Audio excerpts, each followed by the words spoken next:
Di sini saya dari kelompok 1 mau menjelaskan tentang tugas aspek hukum dalam bisnis, yaitu poin tentang tanggung jawab hukum dalam bisnis dan lingkungan. Rumusan masalah di sini adalah apa regulasi dan kebijakan yang mengatur tanggung jawab bisnis dan lingkungan. Dalam regulasi lingkungan, bisnis harus mematuhi berbagai peraturan yang mengatur dampak lingkungan dari operasi mereka. Ini bisa mencakup aturan terkait pengelolaan limbah, pencemaran udara, air, serta penggunaan energi dan sumber daya alam. Dalam regulasi bisnis, regulasi dan kebijakan yang mengatur tanggung jawab bisnis mencakup berbagai aspek hukum dan etika yang mempengaruhi cara perusahaan beroperasi. Regulasi dan kebijakan yang mengatur tanggung jawab lingkungan adalah regulasi yang bertujuan untuk memastikan bahwa perusahaan tidak hanya berfokus pada keuntungan, tetapi juga mematuhi hukum, etika, dan standar sosial yang ada. Pemerintah, lembaga internasional, dan badan pengatur terus mengembangkan kebijakan-kebijakan ini untuk menciptakan dunia usaha yang adil, berkelanjutan, dan bertanggung jawab. Di sini ada beberapa regulasi kebijakan utama yang ada di dalam bisnis Indonesia yang meliputi ke-1 hukum perusahaan dan korporasi, kedua regulasi perlindungan konsumen, ketiga regulasi lingkungan hidup, dan keempat regulasi ketenagakerjaan. Ada undang-undang terkait yang mengatur regulasi bisnis dan lingkungan ini. Yang pertama, hukum perusahaan dan korporasi, undang-undang perseroan terbatas ada di Undang-Undang Nomor 40 Tahun 2007. Undang-undang ini menetapkan tanggung jawab pengelola perusahaan untuk menjalankan kegiatan usaha secara transparan, adil, dan akuntabel. Terus kedua ada regulasi perlindungan konsumen. Undang-Undang Perlindungan Konsumen Nomor 8 Tahun 1999 mengatur hak-hak konsumen dan kewajiban pelaku usaha untuk memberikan barang dan jasa yang aman, berkualitas, dan sesuai dengan standar yang ditentukan. Ketiga, regulasi lingkungan hidup. Undang-undang untuk lingkungan hidup ada di Undang-Undang Nomor 32 Tahun 2009 mengatur perlindungan dan pengelolaan lingkungan hidup yang mengharuskan perusahaan untuk bertanggung jawab atas dampak lingkungan dan operasi mereka, termasuk pengelolaan limbah dan polusi.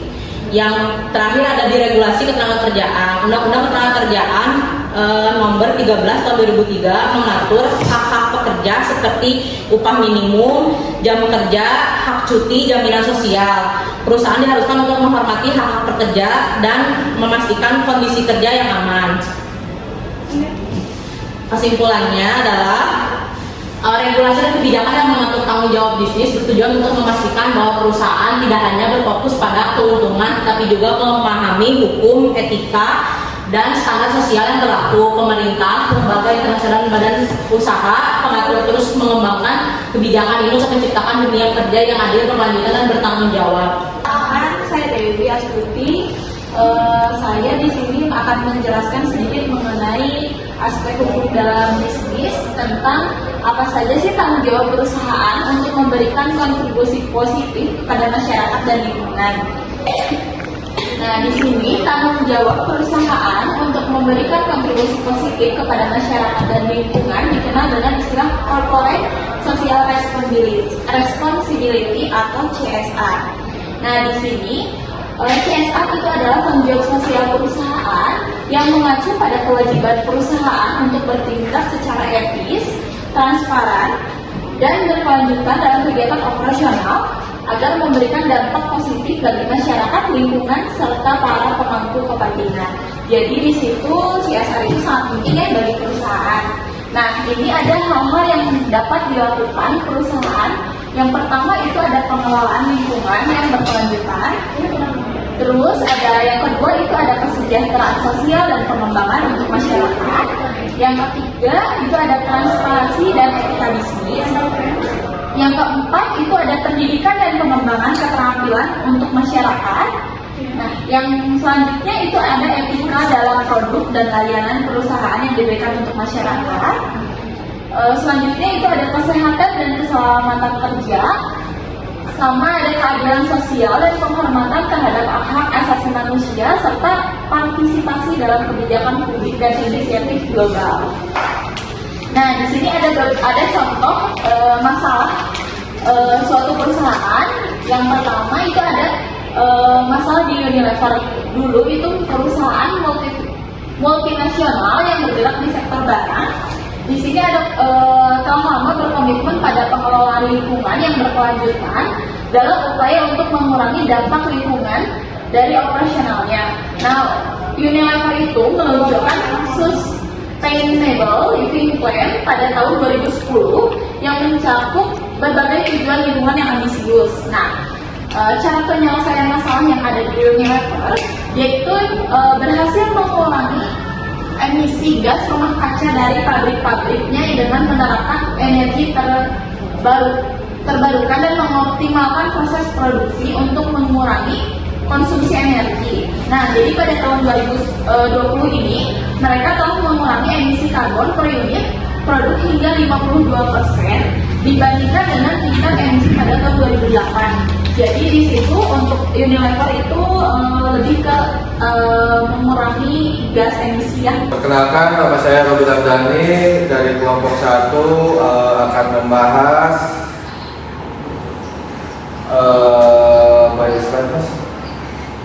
Jadi nama saya Robi Ramdhani, kelompok 1. Saya akan membahas topik ini sangat penting karena tanggung jawab hukum dalam bisnis tidak hanya berdampak pada keberlanjutan perusahaan, tetapi juga pada keberlangsungan lingkungan di sekitar kita ya. Terus dalam pembahasan ini kita akan mengupas beberapa praktis yang dapat diterapkan oleh perusahaan untuk mematuhi regulasi hukum sekaligus berkontribusi pada pelestarian lingkungan. Nah, ini rumusan masalahnya itu apa solusi praktis untuk meningkatkan tanggung jawab hukum dalam bisnis dan lingkungan. Nah, pentingnya tanggung jawab hukum dalam bisnis itu yaitu setiap bisnis memiliki kewajiban untuk mematuhi peraturan yang berlaku baik di tingkat lokal, nasional maupun internasional.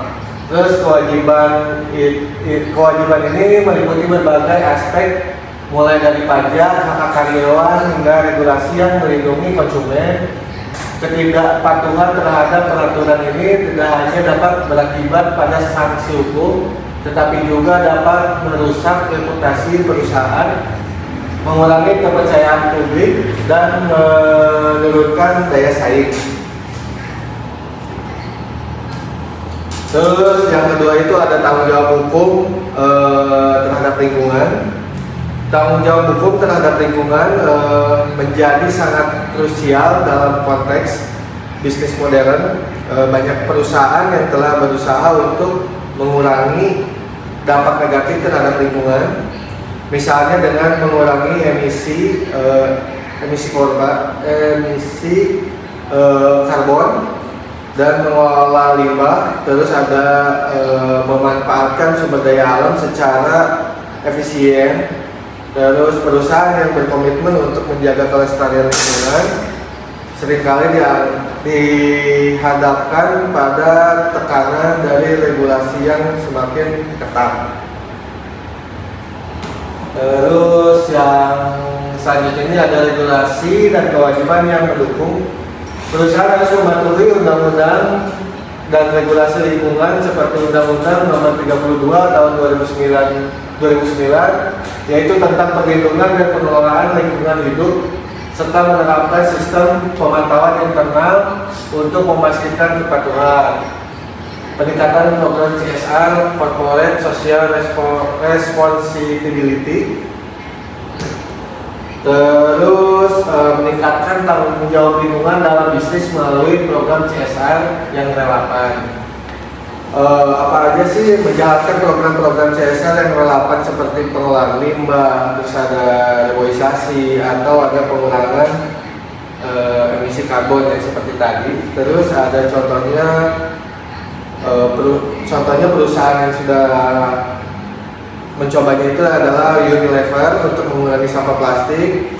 Terus ada PLN dalam konversi kendaraan BBM menjadi listrik.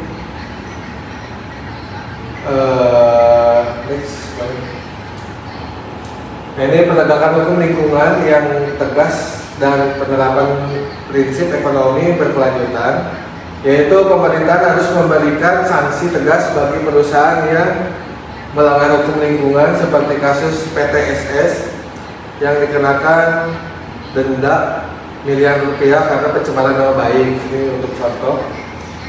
Terus selanjutnya boleh. Strategi kolaboratif untuk keberlanjutan kolaborasi dengan pemangku kepentingan dan pendidikan internal. Mengadopsi menghadapi model trade. Benar ya?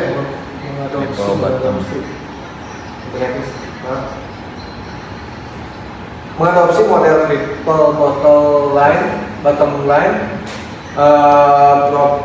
profit, people, planet, untuk memastikan operasi yang berkelanjutan investasi dalam teknologi ramah lingkungan seperti energi terbarukan. Terus kolaborasi dengan pemangku kepentingan. Terus kolaborasi untuk lingkungan, melibatkan masyarakat, pemerintahan, dan NGO dalam keputusan konservasi. Melibatkan masyarakat, pemerintahan, NGO dalam pengambilan keputusan terkait lingkungan. Contohnya itu adalah program konservasi bersama komunitas lokal, terus pendidikan dan kesadaran internal. Terus ini ada menanamkan etika lingkungan dan keberlanjutan dalam budaya perusahaan, yaitu ada pelatihan bagi karyawan tentang tanggung jawab hukum dan etika lingkungan, mengintegrasikan keberlanjutan dalam budaya perusahaan, transparansi dan akuntabilitas,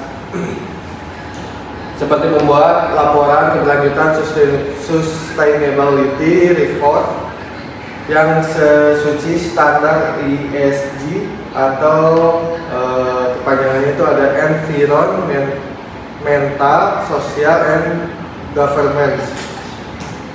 Dan kesimpulannya itu adalah meningkatkan tanggung jawab hukum dalam bisnis dan lingkungan adalah langkah strategi untuk menciptakan keseimbangan antara keuntungan bisnis dan pelestarian lingkungan. Dengan mematuhi regulasi, menjalankan CSR, dan menerapkan prinsip ekonomi berkelanjutan, perusahaan dapat memperkuat reputasi, menghindari sanksi, dan memberikan dampak positif bagi masyarakat serta ekosistem. Terus keberhasilan ini memerlukan sinergi antara pemerintah, perusahaan, dan masyarakat. Terus ada organisasi juga terkait untuk mewujudkan bisnis yang berkelanjutan dan tanggung jawab. Perkenalkan, nama saya Muhammad itu dari kelompok 1. Di sini saya akan menjelaskan seputar tanggung jawab hukum dalam bisnis dan lingkungan. Yang pertama adalah rumusan masalah, bagaimana penerapan prinsip ekonomi berkelanjutan dalam meningkatkan tanggung jawab hukum dalam bisnis dan lingkungan. Yang pertama itu ada pengertian prinsip ekonomi berkelanjutan, praktik yang mendukung pertumbuhan ekonomi jangka panjang tanpa berdampak negatif pada lingkungan, sosial, dan budaya masyarakat. Dalam bisnis modern, semakin banyak perusahaan yang mengadopsi prinsip berkelanjutan ekonomi yang mencakup tanggung jawab terhadap lingkungan dalam setiap keputusan bisnis. Ini mencakup pengelolaan energi, efisiensi, sumber daya, serta investasi dalam teknologi hijau yang dapat mengurangi dampak negatif terhadap lingkungan. Kemudian selanjutnya ada 3 elemen utama dalam prinsip ekonomi berkelanjutan. Yang pertama itu keberlanjutan ekonomi. Perusahaan diarahkan untuk menghasilkan keuntungan secara efisien dengan mempertimbangkan dampaknya terhadap ekonomi jangka panjang dan pengelolaan sumber daya alam yang bijaksana. Kemudian yang kedua, keberlanjutan sosial. Bisnis harus memperhatikan kesejahteraan sosial, termasuk hak-hak pekerja, keadilan sosial, dan pengembangan masyarakat. Kemudian yang ketiga itu ada keberlanjutan lingkungan. Perusahaan harus mengelola sumber daya secara efisien, mengurangi dampak negatif terhadap ekosistem, dan melakukan upaya mitigasi terhadap perubahan iklim dan polusi. Kemudian ada dasar hukum. Undang-undang yang terkait itu ada dalam Undang-Undang Nomor 32 Tahun 2009 Pasal 1 Ayat 3. Pembangunan berkelanjutan didefinisikan sebagai berikut. Pembangunan berkelanjutan adalah upaya sadar dan terencana yang memadukan aspek lingkungan hidup, sosial, dan ekonomi ke dalam strategi pembangunan. untuk menjamin keuntungan lingkungan hidup serta keselamatan, kemampuan, kesejahteraan, dan mutu hidup generasi masa kini dan generasi masa depan. Kemudian ada kesimpulannya dari materi tadi, prinsip ekonomi berkelanjutan mendorong perusahaan untuk beroperasi dengan cara yang tidak menguntungkan secara finansial, tetapi juga memberikan manfaat jangka panjang bagi masyarakat dan lingkungan, serta mematuhi hukum dan regulasi yang ada.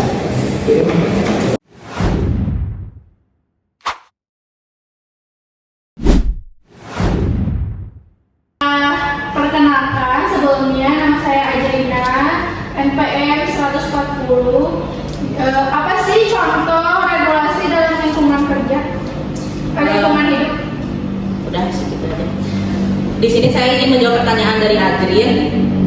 Ada beberapa regulasi lingkungan hidup di Indonesia yang diatur oleh dalam undang-undang. Yang pertama ada Undang-Undang Nomor 32 Tahun 2009 tentang pelindungan dan pengelolaan lingkungan hidup, yaitu Undang-Undang PPLH. Nah, yang pertama di situ mengatur upaya pencegahan pencemaran dan kerusakan lingkungan. Kedua, mewajibkan perusahaan untuk memiliki AMDAL atau analisis mengenai dampak lingkungan sebelum menjalankan kegiatan usaha yang berisiko bagi lingkungan. Dan terakhir, memberikan sanksi pidana dan administrasi bagi pelaku pencemaran lingkungan. Apakah sudah jelas, Kak Adrin? Sudah cukup.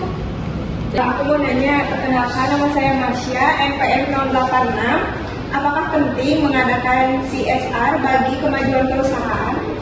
Nah, kalau menurut saya, sebetulnya untuk CSR itu sangat penting ya untuk perusahaan karena itu membantu untuk menyelesaikan masalah-masalah yang ada di perusahaan. Seperti mereka itu akan meningkatkan reputasi suatu perusahaan, terus membangun loyalitas kepercayaan dari masyarakat kepada perusahaan. Terus juga ada dia itu bisa membantu masalah-masalah sosial yang ditimbulkan oleh perusahaan tersebut, kayak yang tadi yang Unilever. Karena kan pabrik-pabrik mereka kan lebih ke kaca ya. Jadi dengan cara penyelesaiannya itu mereka mengadakan untuk yang tadi mengurangi untuk gas emisi itu untuk supaya tidak mencemari lingkungan. Mas, boleh Mas? Kenalkan, nama saya Dava Maiswara dari kelompok 4. Menurut Mas Rodi, apa saja sih perusahaan yang memiliki model bisnis yang berkelanjutan?